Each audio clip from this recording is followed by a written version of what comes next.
Welcome back to Retro Rebound. In today's video, we reflect on a game near and dear to my heart and many of you out there, I know for sure, because in the comments section of our Raimi Spider-Man games video, I saw many of you talking about the forgotten one, Ultimate Spider-Man for the PS2. This came out in 2005. It was based off the Ultimate Spider-Man comic books, taking place 3 months after the Venom arc.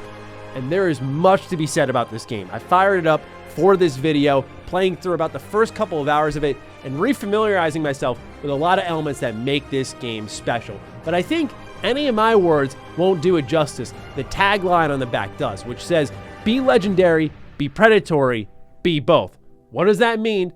We'll talk about that in mere moments, but if you're new here, thank you so much for lending me some of your time and going on a trip down memory lane with yours truly. Consider subscribing if you're looking for more retro and nostalgic content. Now, let's talk about Ultimate Spider-Man. So first things first, this is another Activision Spider-Man game. As I said in my Raimi Spider-Man video, they had their hands all over this license, right? And you crack it open, as always, disc on the right side, memory card holder, always feels good to see that. You crack open the instruction manual, and I feel like there are some art nods that tell you what stylistically is different about this game from, say, Spider-Man 2. You'll notice right here on the right side, this little cutaway. You can see very comic booky. So let's roll some of the footage, and you can see that Ultimate Spider-Man's most defining quality, I would say, outside of one particular mechanic, was its art style.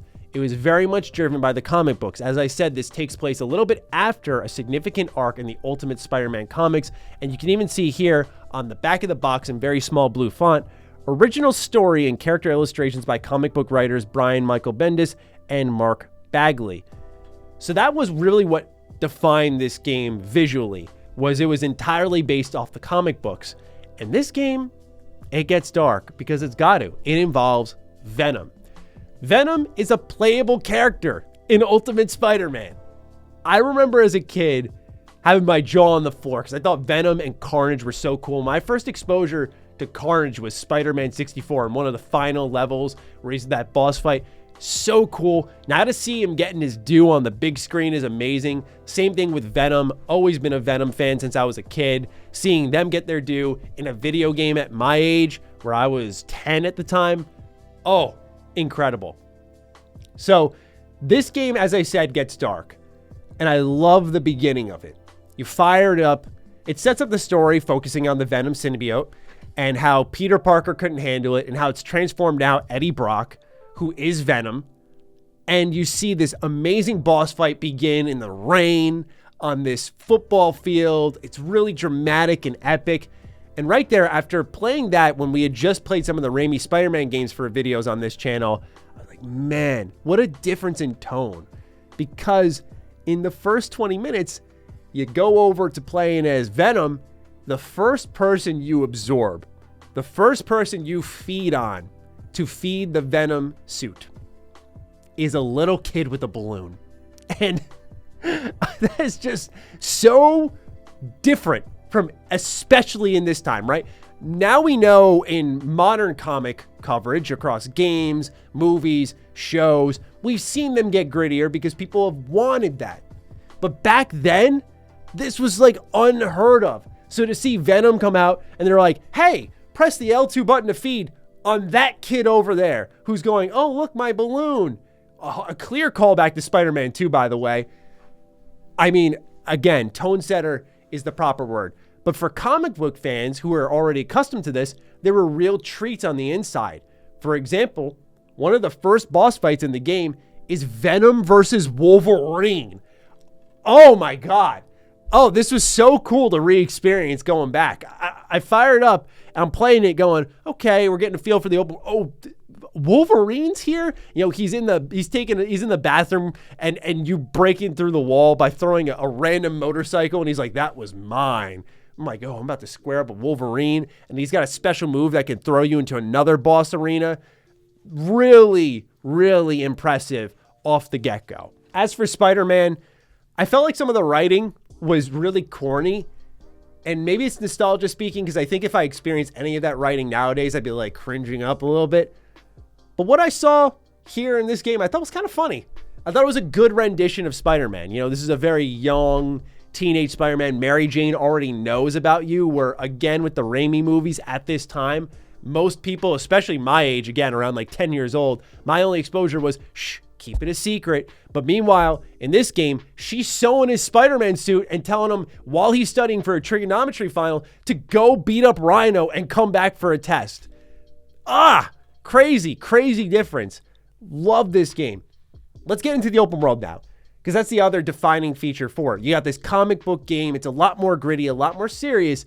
And then you've got this open world, a la, say, Spider-Man 2, where Spider-Man 2, I feel, you know, it's still good, but with the existence of Spider-Man on PS4, I feel it's hurt a little bit in its legacy, but it should be respected because it defines so much of what open world superhero games will be for years and years and years and years, until finally someone like, I'd say, Rocksteady evolved beyond it with the Arkham series. But now this one has, I feel, raised up the ladder a little bit because of its art style, because of its tone, and because of the playable characters, which, if you've seen the Spider-Man 2 PS4 trailer, this thing's legacy is also on the line. But now you've got this open world, which I think has aged a little bit better than Spider-Man 2's because of the way you engage with it visually, but also how you progress will be spotty for some. I don't know if I'm a real big fan of that. So there are these things called city goals that you have to complete. These are races, these are combat tours, these are collectibles, random city events like saving someone hanging off a building or beating up a bad guy, robbing someone's house, all those kinds of things, right? And as you complete these, they give you this invisible progression that unlocks the next story moment. So if you want to just go through the story, you can't. You have to do these different challenges, complete more city goals. And I remember as a kid, as you'd go through more city goals, just getting the bronze medal for a race challenge wasn't enough. You had to maybe get the silver and then eventually go back and replay it and get the golds that you can progress in the story. So it does wall you off, and it's amazing because I replayed this, right? And a really off-the-wall examples that'll make sense in a second is I replayed Fable 2, which came out in 2008. And I'm starting to realize how many of these games, realize how short they were because games weren't this multi-million, billion-dollar industry that it is nowadays, where big investments were scary. So companies would pad and add artificial currencies to keep you from progressing in the game. So in the case of Ultimate Spider-Man, it was city goals. In the case of something like Fable 2, it was renown. You needed to collect renown to then progress into the next main story mission. You couldn't just do the next main story mission. There had to be a narrative reasoning behind it through the gameplay, which was making your legend known. Kind of made sense, but if you just wanted to play the story, it was sort of frustrating. So Ultimate Spider-Man does kind of suffer from that. But what's cool is the introduction to racing, right? It's not just your boy Wolverine in this game here. No. They got, what is his name again? Human Torch, yeah. They got Human Torch. Human Torch made his way into this game too. He's like the first character that you meet outside of Mary Jane. I'm like, wait, he's here? He's like, yeah, I'll be around. I'm just doing some races. That's what I also love about these old games. Like, they never felt the need to explain anything. They're like, hey, Johnny, you think Human Torch would be cool in this game? Yeah, Mark, definitely. Okay, let's add him. Like, they didn't have to explain things. That's why I always say in some of my reviews over on Mr. Matty Plays that it can be very easy to get fatigued in modern gaming because it's so much artistic expression. There's so many heavy, heart-throbbing stories that are trying to tug at every emotional string that you're left emotionless afterwards with everything, that everything's always connecting lore dots and explaining things. And it's like sometimes in comic book stuff, you have the benefit of it just being cool that they're there. And in the case of Human Torch, he was just there. And it was awesome. And I'm not even a Fantastic Four fan. Like, that might be a cool game to go back to on this channel because I wouldn't even say, now that I think about it, I really liked Fantastic Four. But it was the cameos, the art style, the open world, and playing as Venom. What was cool about playing as Venom was the brutality. It's not just feeding that suit. No. It's also some of the moves he had. So when you're running around as Venom, your health's constantly draining. You have to feed your suit, and everyone's going to be attacking you. It's pretty much like GTA 5 stars now. everyone's shooting at you. Everyone's going after you. It's also kind of like Hulk Ultimate Destruction in a way, which is awesome to think about in a Spider-Man game. And you're just running around rampaging, blowing up cars, throwing people around. And there's this one move I found on a mission where Silver Sable's squad is chasing me down. You pick him up, and you just see Venom grab one head, one set of legs, and snap the dude in half like a pretzel stick and toss him to the side. And they even added a sound effect that you hear like the breaking of the spine. Not to get gross and visceral here, but like you hear it. And I'm like, even when I was playing it just a couple days ago, I'm like, oh God, that's terrible. So not only do you eat a kid in like the first hour of the game, but you also just start breaking backs and ending people's careers as Venom. Has anyone wrapped their head around this? This was 2005. This was unheard of in these video games. It was so transformative, and I don't think it gets its due. Not only that, but it introduced a number of gangs in the Spider-Man universe that I don't think many people have talked about or heard of, and that's because it borrowed from the comics. It also introduced villains and characters. Like I think of Silver Sable. I think they might have been in Spider-Man 2. I might not be remembering that correctly. But Silver Sable being in this was an awesome thing to uncover. Them including Queens was also really cool as a New Yorker. Like just seeing more of New York in these games was awesome. But what I also couldn't help but think of, and I don't think they'll ever do it, but Ultimate Spider-Man is the perfect candidate for a remaster. Hear me out. That cel-shaded art style makes it where it still looks good nowadays. I played it with an HDMI adapter on my Sony X900H TV, and yeah, it blurs because the image is being stretched. I wish that there was a true HDMI adapter for the PlayStation 2 that, you know, helped upscale the image a little bit, clean things up, kind of like the N64 has, but currently it does not. So I feel like this game would just be great for a remaster. I really do. Because of that art style, the cel-shaded art style, the comic book art style, incredible. And hey, speaking of comic book, let's talk about one last thing. The cutscene presentation throwback to Spider-Man 64. So I never played Spider-Man on the PS1. I actually never owned a PS1, funny enough. So there's a lot of, as you could tell with me playing, say, Final Fantasy IX, a lot of PS1 classics I missed out on. You'll see me getting back to them in these videos.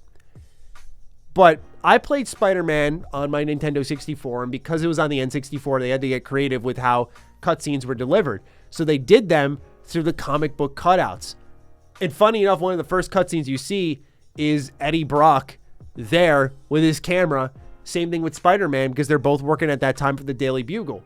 And then you look at the cutscenes in Ultimate Spider-Man, there it is again. There's the art style in the comic book cutscene presentation again. And even in this game, it's smoother. It's way smoother. Like the action happens on the booklet almost.